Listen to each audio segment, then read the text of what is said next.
Salute Black Goose TV family. What's good with it? I'm coming at you with another reaction video, and this particular reaction video is a little bit different than the usual reaction videos that I do, right?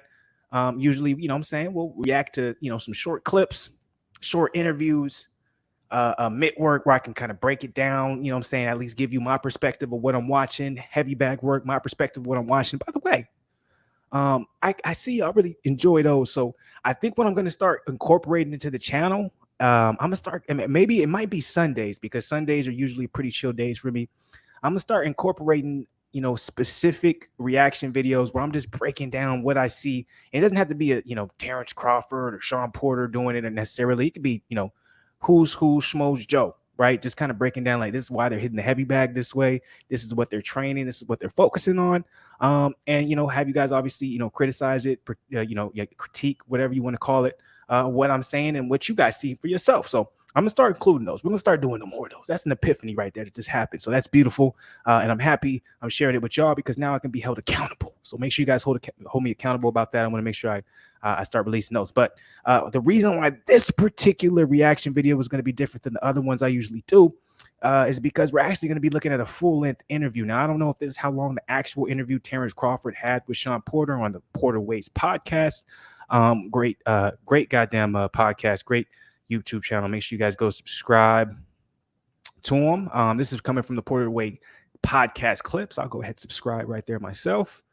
So make sure you guys go check it out on his official channel. And then if you want to watch the full interview, check out the Porter Way podcast. But I have not watched this yet, right? And I'm seeing a lot of articles being written about it, a lot of clips, a lot of channels not necessarily reacting, but having certain things to say about some of the comments that were made in this particular interview from Terence Crawford. I haven't watched it, so I said to myself, and as much y'all don't know, I was at work, and when I saw this shit, I said, I'm finna watch this, and I stopped. I said, no. Watch it with the Black Goose family. Flu, you gotta wait. So I kept waiting. I got to the point where after I did my workout today, I wanted to watch it. When I came back to the crib and I was chilling for a minute, I seen it again. I was like, this is a perfect time for me to watch this. And I said, nah, wait, because in my head, I usually don't, react to this longer clips, 13 minutes type shit. But for this particular video, I thought it was only right. So with all that now being said, and hopefully by now y'all have hit the like button and y'all subscribed to the channel. And if you haven't, make sure y'all do that. Let's go ahead and get into this Terence Bud Crawford interview on the Porter Way podcast. I can't wait, y'all. Let's get it. To the Porter Way podcast. Explain the situation. Now we're just gonna jump right into it. You know what I'm saying? We're gonna hold my man. Oh, I just changed my camera. Okay. All right. Explain the situation. So, I weird. We just cooling. Yeah. And it's like, look at Terence Crawford. and we was like this, like, yo. I looked out and saw an old white man. I was like, I don't know. That doesn't really look like him on TV. I'm like, that's Terence Crawford. I know Terence Crawford when I see Terence Crawford. So my dude, y'all, and with 2 T's, chase down Terence for us. You know right me. quick. I called him. He ain't answer. It is what it is. He ignored it. Hey, he disrespectful because I said, hey, you know me? He said, looked at me like, nah. I said, oh yeah, my dude is supposed to be in town. Welcome to the Porter Way podcast in the studio. This is the new link for us. Appreciate it, man. Nice meeting you, bro. Dope ass studio, by the way. Dope ass studio. Beautiful. We're at the Wynn Hotel Casino inside the Blue Wire Studios. We want to thank Blue Wire Studios for having us, and we want to thank Terence Crawford for coming on the show. Oh, for sure. What you doing out here, man? And I'm just chilling, man. I'm here at the Lovers and Friends concert. Oh, okay. We love that shit. We love shit like that. Terence. I don't know about you. I don't listen to his new stuff. Oh man, I'm listening to all of. Oh, you listen to new stuff? All of them. You know what I mean? All the artists. It's. I knew Terence would. A lot of artists. It's going on right now. Okay. Literally the drive up today and said he doesn't like to listen to all that racket. Hey, Terence, I'm old. I'm 35, man. I don't want to hear all that racket. I'm trying to relax, okay? 34. Hey, man, we getting old, right? Trying to hear all that shit all the time. Right. I said, yo, that Kendrick Lamar album. I said, it's all right, but I need the edited version. Like, it's a bit much for me. So let's get right to it. Do you want to tell him what you just told me? Well, let me ask him this real quick. Okay, all right. Once upon a time, I don't think you would have just stopped and came back into a studio and did an interview. Am I wrong by saying that or thinking that? No, you actually right. But since you my guy, you know, I gotta show you your network platform. Yeah, he didn't come from me. I dropped your name. You know what I mean? Yeah. I slipped him a 50, but that was aside from the. But even beyond that, the picture that I'm trying to paint, some of us catch it a little late. I'll keep it real and say I did. When I first turned pro, y'all do the promotion. All I'm here to do is fight and make money. And then I started to learn, like, yo, people like to hear us talk. People like to see us out there in TV land doing what we do. Sean Zeitel is just showing up, and he does not get a seat at the table today because of this right here. But I feel like you one of the guys that realized, like, yo, I'm gonna just be myself, and people gonna dig who I am. Yeah, I always was a fan of being authentic. Yeah. You know what I mean? I never wanted to change who I was for anybody. You know, it's not me to go out there and go act foolishness and do the things that other people do because they want to be a superstar. Yeah. I feel like my skills and my talent will speak for itself. You know, I'm exciting in the ring, and that's what people pay, you know, us fighters for, is the excitement that they get from us in the ring. But also some of them pay for the lifestyle that we live. Yeah. But I'm the type of person that, you know, I got an exciting lifestyle, but I would like it to be private. So, Always. Same with me. Last thing I'm gonna say, I'm gonna let these guys take over. The reason why I bring that into the picture is because the fight that is going to happen between you and Errol Spence Jr. is actually right on time. People feel like, oh man, we've been waiting for this fight to happen, and Sean had to get in the ring with Terence and da da da da. It's happening actually right on time because this is gonna be a great promotion. And I feel like you're in a position now to really promote yourself in ways that you may not have been in that position 2 or 3 years ago when people have been really starving for that fight. I think now this fight is happening on time. Both these guys can talk some when they need to. And I think that collectively what y'all have done to this point, I've been entertained. I feel like y'all ain't really gone overboard. And it's been what it needs to be to this point. And once the fight is made, we expect that fight to get made. And I'm just letting everybody know from a promotional standpoint, it's going to be nothing less than stellar. So I just want to add to that real quick before we hear from Terence Crawford. By the way, guys, you guys are watching this. You guys are seeing me, you know, mad in tune. Usually y'all be seeing me like stopping the clips, talking my shit and all that type of stuff. Well, it's like, this is a very interesting interview to me. You know what I'm saying? Especially since it's being more of a longer clip. There's things being said I gotta listen to, and for me, you know what I'm saying, hearing it, I'm like, okay, I gotta dissect this, or at the very least, you know, I'm like, I'm very intrigued on what is being said. I give it to Shawn Porter and the things that he's saying and the things that he's touching on. He's basically telling people that everyone talking about all this, for the way I interpreted it, everyone talking about this duck shit, Terence Crawford, Errol Spence, either one, they didn't want to fight. He's just basically saying at this point in time, Terence Crawford did a very power play move. And what he did was he leveraged himself into a position where now when this fight happens, he is going to get the most out of it financially because, or depending on what his choice is. Like, I'm not sure if he's going to, you know, sign PBC exclusively or if he's going to do like a co-promotional thing. In my, you know, they may even touch on this. He may even talk about it. And like, I think, I don't see any reason why Terence Crawford should sign with someone exclusively and not have a co-promotional deal. But Shawn Porter's basically saying this is the right time because he's speaking with Terence Crawford. He's saying it's the right time for you, Terence Crawford, because one, and the most important thing is now you're in a position where you're going to gain the most out of this financially, right? And it's the right time for Errol Spence because Errol Spence is peaking at this particular time, right? So I thought that was a very well put narrative that I agree with 100%. In regards to the fight that a lot of people, you know what I'm saying, who are boxing fans or heavily fanned or heavily favor a certain fighter because they are a fan of them won't see. And that's something I always talk about on this channel. It's like you got to look at it from a marketing perspective, a business perspective, a money-making perspective, because all that comes before or all that comes first. And then the fighter comes. Now it's who do you want to fight? You know what I'm saying? All these other things need to be checked off the list before, okay, here's the fighter before that we're going to present you on the contract. Let's sign it. You know what I'm saying? That's just what it is. Definitely. I'm excited about it. You know, man, I just can't wait to the contract get signed. Yeah. And, you know, I get to go to training camp and, you know, just. I'm not going to keep interrupting because this is a lengthy interview, but he said, I just can't wait till the contract gets signed. What did Crawford mean by that? Is he saying he already signed his? Did Crawford? Is he saying he already signed the contract? He's waiting for that side to say, I don't. Okay. Picture myself walking down that aisle to put on a great show because, you know, I know me, you know, and I've been waiting for this moment all my life, you know, and to show everybody that doubt me who Terence Crawford is. And, you know, it's right there. It's right there. I mean, Jim Gray asked, and I'll just do the obvious question. Jim Gray asked Errol yesterday, any stumbling blocks you anticipate? Errol said no. He seemed to think both of you guys want to fight. What about from your perspective? Any stumbling blocks, anything at all? It never been any stumbling blocks. You know, like I said before, in the future, you know, there never was a side of the street till it came to Terence Crawford. You know, Terence Crawford divided, you know, a side of the street. Yeah. You know, all these stipulations and all these wrong side of the streets and different promotional companies and all these types of things, they made them up for Terence Crawford. You know, so it never. By the way, y'all, if you weren't able to understand exactly what Terence Crawford just said right there, because he said it, and it's interesting because I think he's being so careful with what he says because maybe the lawsuit and actually I think he's not.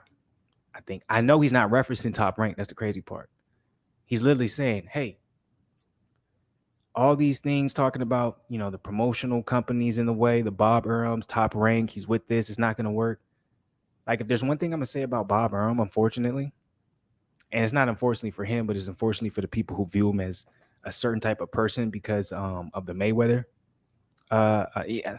Look, I'm just going to be 100 with you guys. All right, everybody, anybody who criticizes Bob Arum, a lot of it is based off of what happened with Mayweather. And that's just and really nothing unfair happened with Mayweather, right? Everything happened business-wise in the right way, but because of that, it somehow created to be a race thing because, you know, Floyd is a marketing genius. It's boxing. Boxing is very race related. It's very race heavy. You know, life is. But Bob has shown that he will make the fights happen, even if they're not in the same promotion. If it needs to happen, if the money's there, we've seen that. Right? PBC is shown to do the same thing with Deontay Wilder, right? But let's all remember, what Deontay Wilder is to PBC isn't what Errol Spence is to PBC and Showtime. And the reason behind that is because Wilder is a little bit more of a free man than Errol Spence was. And I'm not going to go into the specifics of that. Y'all can look it up yourself. But Wilder, he's for PBC, he's with Showtime, but he's had his words. He's made it very well known that but, you know, with that being said, Terence Crawford, to read between the lines of what he's saying right there is, you know, you guys can continue the narrative that there was too much, there wasn't enough to agree on when it came to the promotional side of the game. Oh, he's with Bob. I'm with Bob. He's with PBC, but he's saying that was never the problem. That was all made up. That's marketing from their side, so Errol Spence doesn't look as way. They didn't want that fight. They ain't never wanted that fight, and now they don't got no choice but to take the fight. In my eyes, it never was anything that will stop a great fight from happening because Tyson Fury and Wilder, you know, they fought. Yeah. And I think I picked probably the last time you heard me, I picked Spence. Then sometime I pick you.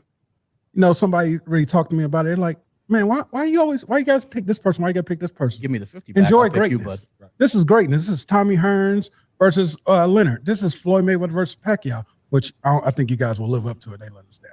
But at this point, I feel like we're getting greatness in the ring. And I said I feel like the stuff outside the ring may change, but I think may affect the fight. But the greatness we're going to get at that moment, you may not give him respect.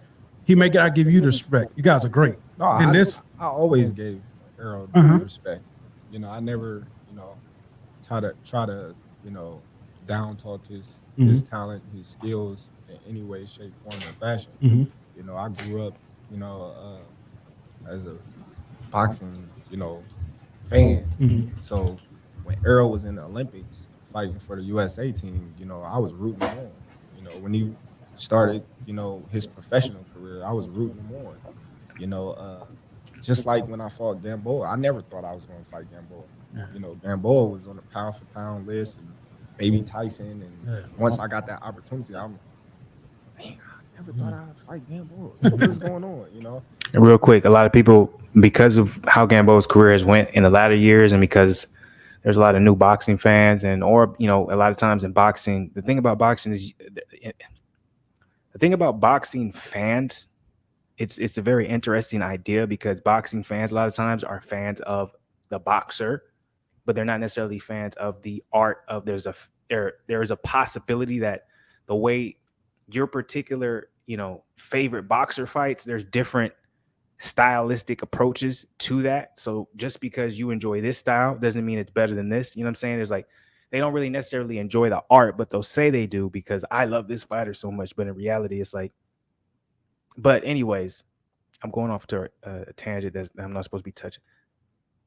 When it comes to Gamboa, a lot of people anyways, Terence Crawford, his best win isn't Gamboa anyways, but a lot of people try to say, oh, he beat an old Gamboa, especially how the trajectory of his career went now. But yeah, nobody understands when Terence Crawford fought Gamboa, the level he was at, how people saw Gamboa, who he was at that time, and that fact that Crawford beat him at that, bro, that's like everyone saw, we all just saw Canelo lose to Bivol, right? Not even close to that level of upset. Not even close. That's more like we seeing like, shit. It's even hard to really think it. Like if Errol Spence, lost to Ugas. No, not even Errol Spence. That's if Earl fought Boots and Boots beat Earl. That's how it be. And that's not even really that's not even a good comparison because Terence wasn't as known as Boots. Terence didn't have the same respect as Boots. So, yeah. Like, so I'm a fan of the sport first. Told y'all. And that's what made me start going to the fights. I seen him at a PBC fight, of course, side of the He street. had a fake type mustache stuff. on and the glasses. I said, yo, what you doing here? He said, man, bump all that side of the street stuff, man. I'm a fan of boxing. If it's good fighting going on, I'm there.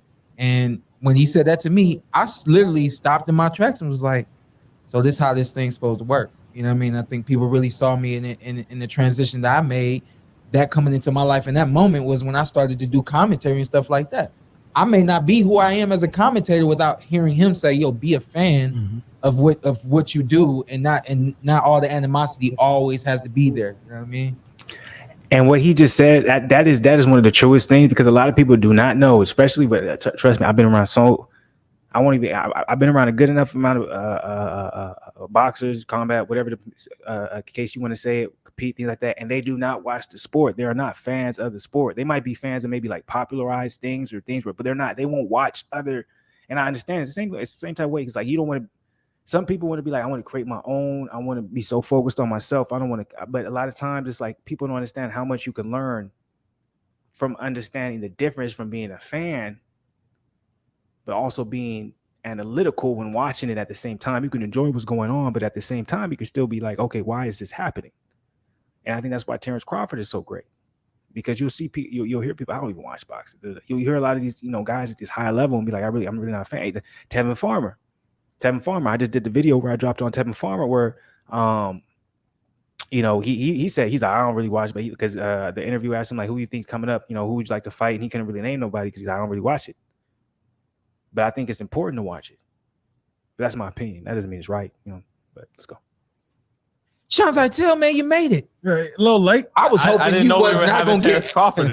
We didn't know we was having Terence Crawford. Oh, we're actually supposed to have Errol, and then all of a sudden Bub walked back. Like, oh, That's wild. Hey, quick before I know you got some heat. Not really. Hey, me and Carson, we all for the BS outside the ring. The lead up in the press conference to this fight is about to be hot. I'm more excited. Both of you guys don't back down. Y'all gonna talk bunch of shit. Hey, so y'all like how they building it up. Make sure you get some of that pay-per-view number money. Yeah. Hey, show me some. No, real talk. Like, yeah, real talk. I want some money. If it's up to me, Shawn Porter, tell me if I'm right or if I'm wrong, but I feel like this should be an international promotion. They should got just like Floyd and Conor McGregor did some years ago, where they're going hitting these big cities in these different countries, promoting what's about to happen in one night, and no one should miss that. this is the epitome of greatness in the professional boxing game right now in the welterweight division. Am I right? Am I wrong? Pound for Yeah, I pound. mean, in America, you could hit up New York City, LA, Las Vegas, Omaha, and Dallas. That would probably be a great tour. And since you said international, I feel like you got to go international. You throw all the bucks out for this one. Well, he beat Ricky Burns to become lineal at lightweight, and Errol beat Kell Brook overseas to become IBF champ. So these guys, the fans in England, I think Terence even said he thinks they're like some of the best fans of boxing. So they know these guys. They know these guys. So why not take it overseas to the UK as well? But for the 5 locations in America, I would think New York City, LA, Omaha, Dallas, and Vegas. You didn't back me up at all, man. Yeah. I said go international. United Kingdom. You didn't back me up at all. You want to go to Mexico too? You want to go to Saudi Arabia? All right. Everywhere. Omaha's the biggest one on the list. Hey, Terrence, you willing to go Dallas? Beat him in his backyard? Boom. I like that. Hey, go ahead real quick. I like that answer from Terrence because I'm like, I don't even think it even like he said, you gotta have somewhere neutral. I agree with that. Just because I'm like, why would I have it in Dallas? You're basically saying Errol is what I'm saying he's the A side, like chill on that. We're talking about money, but also I like it in Vegas because I think you generate more money in Vegas just because what I'm saying. I'm not talking about necessarily the arena or whatever, but money on betting, hotels, people flying in. You have people flying in from Dallas. You have people flying in from Omaha. You're gonna have the fans from wherever else coming in. So there's a lot more money to be generated if you were to do it at a neutral ground than you were to do it at a place where someone else was heavily favored, for this particular promotion. So smart business response from Terence Crawford very, very quickly. Real quick, because I know my man was headed we gotta somewhere. get him out of here. Go ahead, real quick, Sean. You got something? If You guys already had a good talk with him about the fights last night, right? Okay. No, I was gonna say we just started. Oh, you didn't see him? We've been waiting on you. We're Man. gonna focus on this. Well, let's forget about the fights last night. Since we got Terence, I'll just shoot the one question about Terence to Terence. But do you have with Spence, this fight we've all been sinking our teeth into and analyzing for like 5 years? He's a pressure fighter who throws more punches as the fight goes on, but you're the counter puncher who can maybe take advantage of that. Do you have when you look at the styles, a style matchup advantage? Styles make fights. Do you have the advantage there with Errol Spence? Damn, that was a good ass question. That was a good ass question, not because it was a hard question, but because he revealed something that a lot of people do not see in this fight. And I'm not going to even touch on it because if you didn't understand it, then you don't know enough. Spence, being the counter puncher. Well, I don't look at my whole career as just being a counter puncher. Right. That's why he's small like that. I feel like, and he is not. He's not. Pocket, he's very aggressive. I feel like I can be first. I can be, first and last. I can counter. I can switch. I can do multiple things in the ring. So looking at my fight, I go up as well. A lot of people say I start That's slow. A good point. That's a good finish point. strong. So that's just gonna make for a great, exciting fight. That's a good point. So he does. Whatever he brings to the Excuse me, table, we're gonna be 100%, 120% prepared for, his onslaught with the pressure and all that stuff. So we're gonna be ready. You think we see you switch even more in this fight since he's a southpaw too? Who knows? I was gonna say, let me just ask you this one before we let you go. The obvious one for the fans that are nervous. How confident are you this fight happens? I'm always fans that are nervous. That's crazy. Okay. Sounds like y'all think Errol's gonna win. huh? This year for sure. This year. Ain't no fan. Okay. I'm Terence Crawford. In Vegas. I ain't nervous this year. And like I said, I meant what I said. Once I beat Spence, if Charlo don't move up, I'm coming for him. Ooh. You didn't see the fight last night? No, I didn't see the fight. Hey, I was here, but I heard he won. He did his thing. 10 round knockout. Yeah. Congratulations to Charlo. You want the whole camp? But he on my hit list. Oh. Who's third? Sean again. No. Damn, hold on now. I ain't got. That's got two no pretty hit big- list that far. Yeah. Yeah. But Hey. I do got 2 people on my hit list, and that's Jermell and Spence. Well, Spence first, and then Jermell. Would it be undisputed and back to back? That'd be Definitely. incredible. Show Yeah. off. Definitely. Damn, that'd be crazy. Stay healthy, my dude. I Yeah. appreciate you, Hey, and I'll see you next week. for sure. Let me say one thing for Oh all yeah, the go ahead, do people, yours. for all the people in the world that keep saying this Texas stuff. Spence is from New York City, and Charlo and his brother is Don't you from do it. Lafayette, Louisiana. Stop saying y'all from Texas. That's Y'all right. talking about Texas boys. Y'all Illinois boys and you from New York, Spence. tired of y'all. Texas. Try it back to y'all own state. So New York, we could take Errol All right, Spence. big guy. New York got Errol Spence. They got Definitely. That's where you from. Rep your city. What's up? I'm Showtime Shawn Porter. I'm Ed. Yo, I won't lie, man. That ending right there was. I might have to cut that clip and put that ending was epic right there from Terence Crawford, because I'm like, a lot of niggas do that. A lot of niggas do that, man. And it's like, there's nothing wrong with that. A lot of motherfuckers, they be born in a certain place, right? And they'll spend a certain amount of years there. But then they'll move like at maybe like 13, 14. And they'll be like, nah, this is where I'm from. It's like, nah, nigga, you was like, nigga, your stomping ground. So I never disrespect the desert. That's where I'm from. Like, technically, like, nigga, where I was born, that I lived in like 2, you know what I'm saying? I was in Monrovia, Pasadena, you know what I'm saying? Like, you know, whatever the case may be, 3-4 years, but I'm from the desert. That's where I grew up. A lot of people don't be wanting to claim where they from. That's why I be respecting niggas like Terence Crawford. Anyways, man, that's going to be my reaction for the video. It's a longer than usual reaction. It's a different type of reaction video, a 26-minute reaction video, fire. And also, I'm going to say this, Xfinity, God bless you, because I ain't have no problems this entire time. So salute to that. I appreciate everybody. Anybody who got to this end, you know what I'm saying? Anybody who got to this point, whatever the case may be, nothing but love to y'all, man. Hit the like button. You know what I'm saying? I'm assuming if you got to this point, you probably already hit the like button. If you didn't, you better go ahead and do that. And I'm assuming you probably already subscribed to the channel, because I don't seem like, in my head, I'm like, if you don't know who the fuck I am, I don't see you getting this far. So I'm pretty sure it's all Black Goose family members who got this far. But if you didn't, hit that joint. You know what I'm saying? Subscribe to the channel. Salute to the people. And as always, man, on the Social Nigga side of the game, I'll be back sooner rather than later. It's never later. But at the end of the day, if I had to hit you with that lightsaber, I'll be like Darth Vader. I'm going to leave it at that. I don't got